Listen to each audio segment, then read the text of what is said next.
Hello to you and welcome to today's Revisited. Today we're going to a country still recovering from 27 years of civil war. Angola is known for blood diamonds, for landmines and nowadays for oil. It gained its independence from Portugal in 1975, but within just a few months the three main groups in the country began to fight. World superpowers were drawn in as it became a Cold War battle. The Soviet Union and others supporting the then Marxist MPLA, while the US and Western countries like France backed UNITA and the FNLA. The war was fuelled by the trade in blood diamonds, jewels sold to finance the fighting. After 16 years came elections, but UNITA rejected the outcome and the fighting, well, it began again. 500,000 people died in the conflict. The end coming when the leader of UNITA, Jonas Savimbi, was killed in combat. The deal, announced by President José dos Santos, who first came to power in 1979 and is still there today. If we progress fast enough this year, reach a ceasefire, and manage to demilitarize UNITA, then we can start planning elections in a year and a half to 2 years. Well, since then, the country has seen a spectacular economic boom, led by oil. It produces well over 1.7 million barrels a year, the continent's second biggest oil producer, and a figure that continues to rise. The centre of the capital, Luanda, is said to be the most expensive place in the world to live in. But in the outskirts and surrounding countryside, half the population still lives in poverty. There remain about 10 million buried landmines, 120 people still killed by them every month. Well, France 24's correspondent Caroline Dumais has been to Luanda. She's shown around by the son of the former UNITA leader, Jonas Savimbi.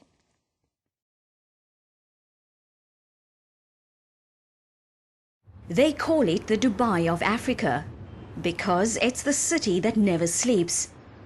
It is at night that Luanda truly comes to life. The Angolan capital is well known for its private parties that are filled with music, dancing and beautiful girls. This is where Luanda's new high society comes to mix. Tonight there is a surprise. Rafael Savimbi, the son of Jonas Savimbi, the late leader of UNITA, is out on the town. Rafael is following in his father's footsteps. He is part of UNITA's new guard, but he's also a man of his time. It's true that my life is about something very different.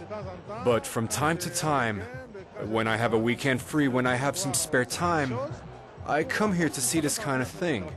Why? Because it's also part of the culture, and I also think that it's good for the country because it helps to promote Angola's image abroad. The changes in society are reflected in the fashion industry. This catwalk show features one of the best-selling local couture brands in Luanda. Geraldo Fashions has already been invited to show in Lagos, Johannesburg and even New York.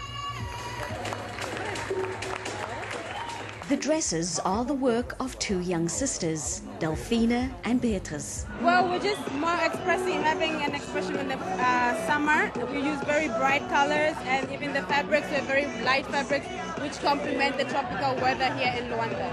Yes, it's very, Angolan women like to dress up, like to look good all the time. They like to change. Oh yeah. So yeah, it's really good. Very much. I like. The days and nights are full of energy here. Everybody wants to reap the benefit of Angola's soaring economic growth fueled by oil exports. Luanda ranks as the most expensive city in the world. Property prices here beat all records. Take this flat on the 28th floor in the center of town. The asking price of this luxury penthouse of 1,200 square meters is 10 million euros. 80% of the block has already been sold. It has a spectacular view. And to spare the prospective owner the worry of traffic jams, the property boasts its own helicopter landing pad, not uncommon in Luanda. The flats have been sold to local millionaires who have blind faith in the future of their country. All these investments are totally secure because we know that the peace will hold, that the Angolan economy is strong, that it's flourishing and in a state of perpetual growth. We believe Luanda will soon be the most important capital in Africa, or at least in southern Africa. But the oil boom has not brought riches to everybody. On the far side of the bay, a former fisherman has a rather different story to tell. They razed his house with a bulldozer to build this sweeping promenade. The foundations are still there, buried beneath the highway. He was thrown out without any compensation. They didn't give us a new house, so without financial aid or accommodation, it's very hard. Every time I pass by, I feel nostalgic. Often I try to pass by without even looking, because the beauty they have created here doesn't belong to us. We were given no compensation. It's a collective, a national heritage, to be sure, but we need a basic minimum to survive. Time is ticking and we don't see anything coming our way. At this rate, we could well die before we manage to obtain another house. Fernando was forcibly removed from the peninsula of Elia, where he was born. It was once populated by fishermen, and its story illustrates better than any other transformation of Luanda. He was moved to this shanty town without running water some 2 hours away by road. He lost his job and he lost his boats. He's been living here for 5 years with his wife and children. The years are going by with no change in sight. There are people who come here from time to time and promise that things will change soon. Last month, members of the ruling party, the MPLA, came here. They visited all the areas where the former inhabitants of Ilha live. Afterwards, they drew up a report. I hope the resumption of parliamentary work means that we'll see some movement. Where there's life, there's hope. So we hope that one day we'll see conditions improve for ordinary people. And where there's a will, there's a way.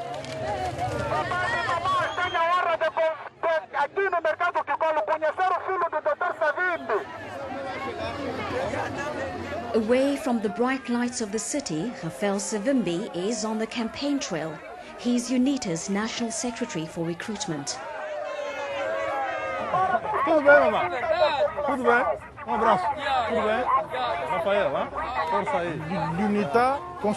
UNITA is still the party that offers an alternative, because the Angolan people still believe that UNITA will be able to lead them to change.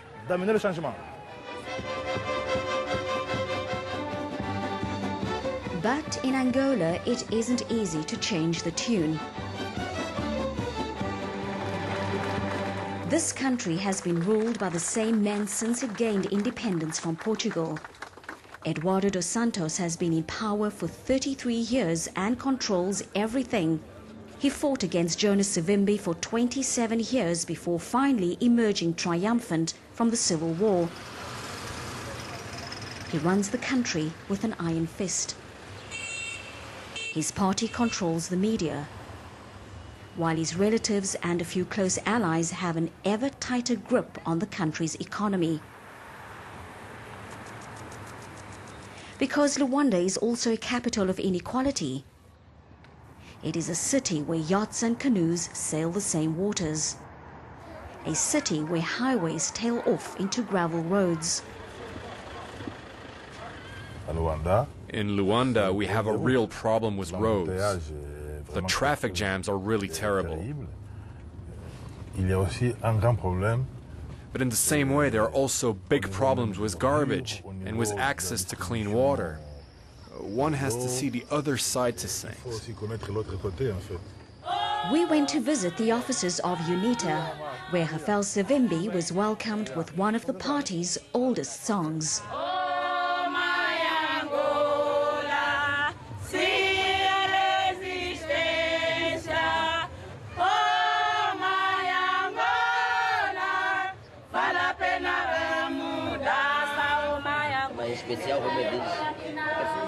Kikolo, UNITA's stronghold in Luanda, has a long history. It is here that Jonas Savimbi voted for the first and the last time in 1992 before he went back to war. And even now, UNITA still faces problems. Protests are suppressed, activists are threatened. They showed Rafael pictures of two party officials who were killed last year. It really upset a lot of people, and once again the leadership of UNITA had to calm them down because they were so angry about this. We live in a so-called democratic country, so people have to understand that when we accept democracy, we also have to accept the principle of diversity. We cannot all think the same way, we cannot all belong to the same party. But after 27 years of civil war, it's not easy to nurture a spirit of tolerance in Angola.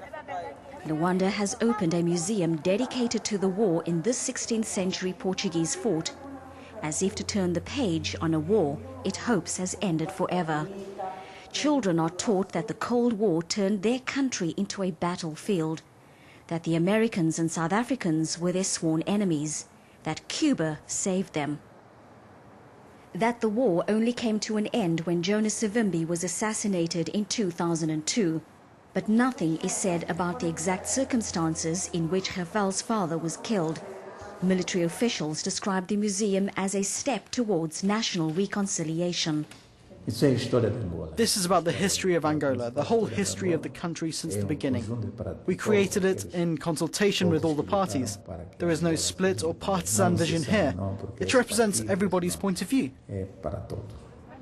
As a symbol of national unity, they've hoisted the biggest flag in Africa. A flagpole of 75 meters high towers over the Bay of Luanda. But the children playing here seem indifferent. More than half of the population is under 30, and it has other things on its mind. For these young people who've never seen the war, there is little in Luanda to recall the past. But suburbs that suggest a very different future stretch out for tens of kilometers. These new towns were created for Angola's rapidly growing middle class. They were financed by oil dollars and built by the Chinese.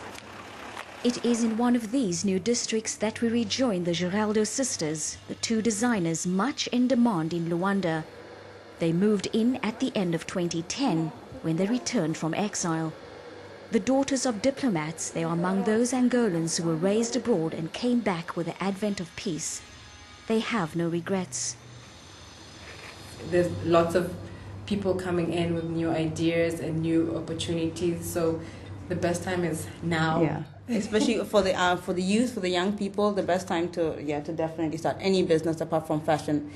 Because apart from the fashion industry growing, there are many other industries growing, and you just want to go out and grab it. If the Angolans out there who are still afraid of coming home, I think the best time to come is now, because every door is open right now, and if you put your foot at it and if you work hard at it, you get it.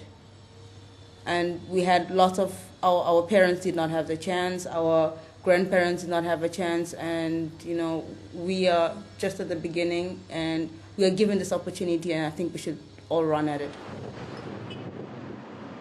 The war is over, and even the Portuguese are coming back to their former colony.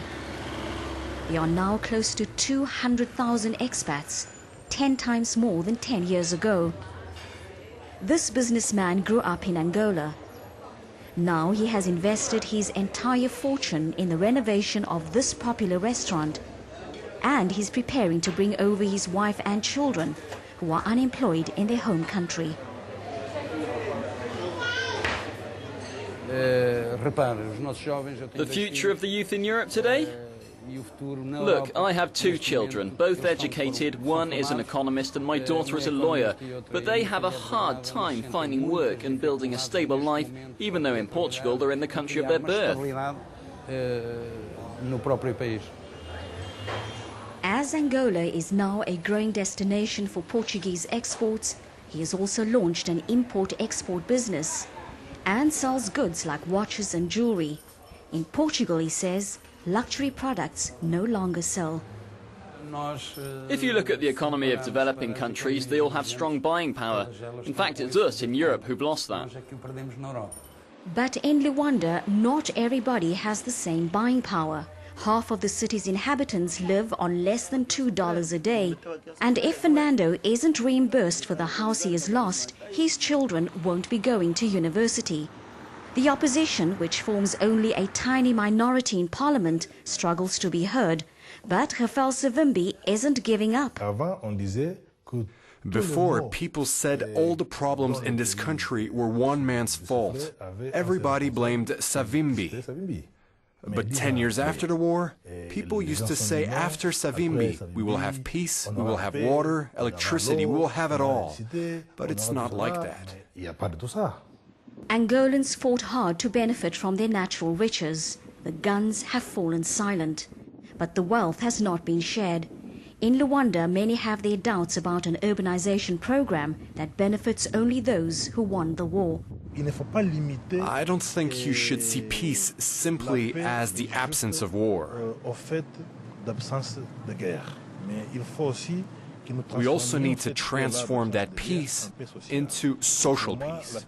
And for me, in order to create social peace, you need to ensure that everybody enjoys the same opportunities. Of course, everyone wants Luanda to look like this district, which seems to glint and shine with the sparkle of a display window. But there's still a long road ahead for all Angolans to enjoy the same benefits. The remarkable change to Luanda since the end of the Civil War. That's this week's Revisited here on France 24. Stay tuned, of course, for more editions coming up soon.